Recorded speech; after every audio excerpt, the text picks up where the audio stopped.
मोहतरम नाजरीन, आज हम इस वीडियो में बात करने वाले हैं नमाज के वाजिबात के। चूँकि आप जानते हैं कि नमाज के अंदर फ़राइज़ और वाजिबात बहुत ही ज़रूरी हैं।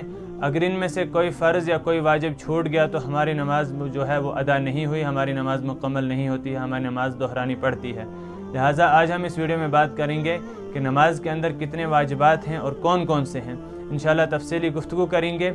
अगर आप चैनल पर नए हैं तो चैनल को सब्सक्राइब करें और फेसबुक पेज को ज़रूर फॉलो करें और बने रहें वीडियो के आखिर तक। अस्सलामु अलैकुम वरहमतुल्लाहि वबरकातुहू। मोहतरम नाजरीन, मेरे चैनल में आपका खैर मकदम। उम्मीद करता हूँ कि आप सब खैर वाफियत से होंगे।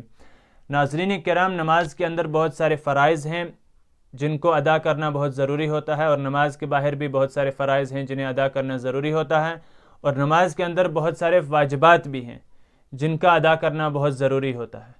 तो गोया ये तीन चीज़ें हैं। एक, नमाज के बाहर जो फ़राइज़ हैं जिन्हें शराइत नमाज कहा जाता है, इसी तरह नमाज के अंदर के फ़राइज़ और नमाज के अंदर के वाजिबात। अब जो इसमें जो असल चीज़ है वो फ़राइज़ हैं, जिनको हमने पिछले वीडियो में समझ लिया कि कुल नमाज के जो 13 फ़र्ज़ हैं उनमें से 7 नमाज से पहले हैं जिन्हें शराइत नमाज कहा जाता है, और 6 नमाज के अंदर हैं जिन्हें अरकान नमाज कहा जाता है। तो उस वीडियो में हमने तफसीली गुफ्तगू की थी, इन तमाम फ़राइज़ को अच्छी तरीके से समझा था। अगर आप लोगों ने वो वीडियो नहीं देखा है तो यहाँ पर आई बटन शो हो रहा है, उस पर क्लिक करें और जाकर वो वीडियो देख लें। आज हमारे इस वीडियो का मकसद है नमाज के वाजिबात को समझना और नमाज के वाजिबात को जानना कि नमाज के क्या क्या वाजिबात हैं और कितने हैं। तो सबसे पहले आप जानें कि नमाज के कुल 14 वाजिब हैं। इन 14 वाजिबों को जब हम पूरा करेंगे, इन 14 वाजिबात को जब हम मुकम्मल करेंगे, तब हमारी नमाज दुरुस्त होगी फ़राइज़ के बाद। पहले हमें इन फ़राइज़ को पूरा करना है, चाहे वो बाहर के हों चाहे नमाज के अंदर के फ़राइज़ हों। इसके बाद हमें इन वाजिबात को पूरा करना है। अब वो वाजिबात क्या हैं? सबसे पहला वाजिब जो है वो है सूरह फातिहा का पढ़ना। जब हम क़ियाम करते हैं, यानी अल्लाहु अकबर तकबीर के बाद जब हम क़ियाम करते हैं तो सबसे पहले हम सूरह फातिहा पढ़ते हैं। इसके बाद सूरह फातिहा के बाद दूसरा जो वाजिब है वो क्या है? ज़म सूरा, यानी सूरह फातिहा के बाद कोई सूरत पढ़ना, या बड़ी एक आयत पढ़ना, या छोटी 3 आयतें पढ़ना। तो ये वाजिब नंबर 2 है।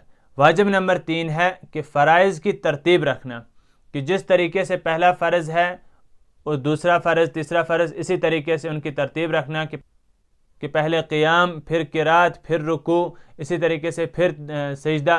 तो इनकी जो है तरतीब से इनको अदा करना, तो ये क्या है? तीसरा वाजिब है। और चौथा वाजिब क्या है?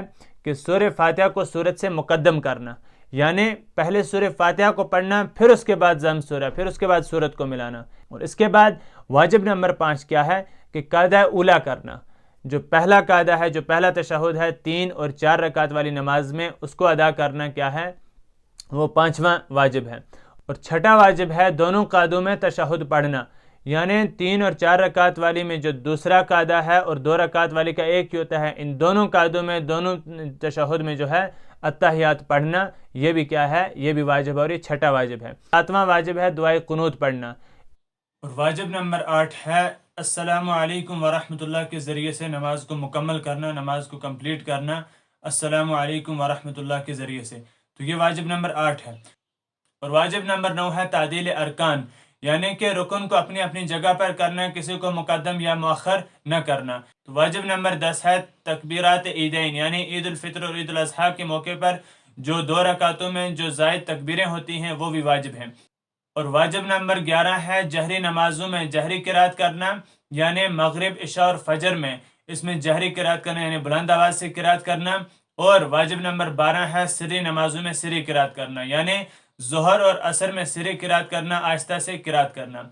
और वाजिब नंबर 13 है मुक्तदी का इमाम के पीछे खामोश रहना, यानी जब मुक्तदी ने इमाम की इक्तिदा कर ली, अब इमाम के पीछे मुक्तदी किरात नहीं करेगा बल्कि मुक्तदी इमाम के पीछे खामोश रहेगा। ये वाजिब नंबर 13 है। और वाजिब नंबर 14 है मुक्तदी का इमाम की मुताबत करना, यानी मुक्तदी जो है इमाम की मुताबत करेगा। इमाम जब रुकू करेगा तो मुक्तदी भी उसके पीछे रुकू करेगा, इमाम सजदा करेगा, मुक्तदी भी उसके बाद सजदा करेगा। जो भी रुकन जो है इमाम अदा करेगा उसके बाद मुक्तदी भी वो रुकन अदा करेगा। तो ये तमाम के तमाम 14 वाजिब हैं जिनको आज हमने सीखा। इससे पहले वाले वीडियो में हमने नमाज के फ़राइज़ को समझा था कि नमाज के अंदर कुल 13 फ़र्ज़ हैं, उनमें से 7 नमाज से बाहर हैं और 6 नमाज के अंदर हैं। इन 14 वाजिबात को और 13 फ़राइज़ जो हैं इनको आप अच्छे से याद रखें और इनको समझें, क्योंकि नमाज को जो दारो मदार है वो इसी पर है। अगर हमसे कोई फ़र्ज़ या कोई वाजिब छूट गया तो हमारी नमाज मुकम्मल नहीं हुई, हमें नमाज दोहरानी है। تو اس کے بعد کا مسئلہ ہے وہ سجدہ سہو، وہ انشاءاللہ ہم اگلی ویڈیو میں پڑھیں گے کہ کیا فرض کے چھوٹنے سے سجدہ سہو ہم کر سکتے ہیں، نماز ادا ہوگی، کیا واجب کے چھوٹنے سے ہم سجدہ سہو اگر کریں گے تو نماز ادا ہوگی، تو اس کا جو مسئلہ ہے وہ ہم سجدہ سہو کی ویڈیو میں پڑھیں گے۔ آج اتنا ہی، آپ صرف سمجھیں کہ فرائض جو ہیں نماز کے وہ 13 ہیں اور واجبات 14 ہیں، اور فرائض اور واجبات دونوں چیزیں ضروری ہیں، ان کے بغیر نماز مکمل نہیں ہوتی، نماز ادھوری رہتی ہے۔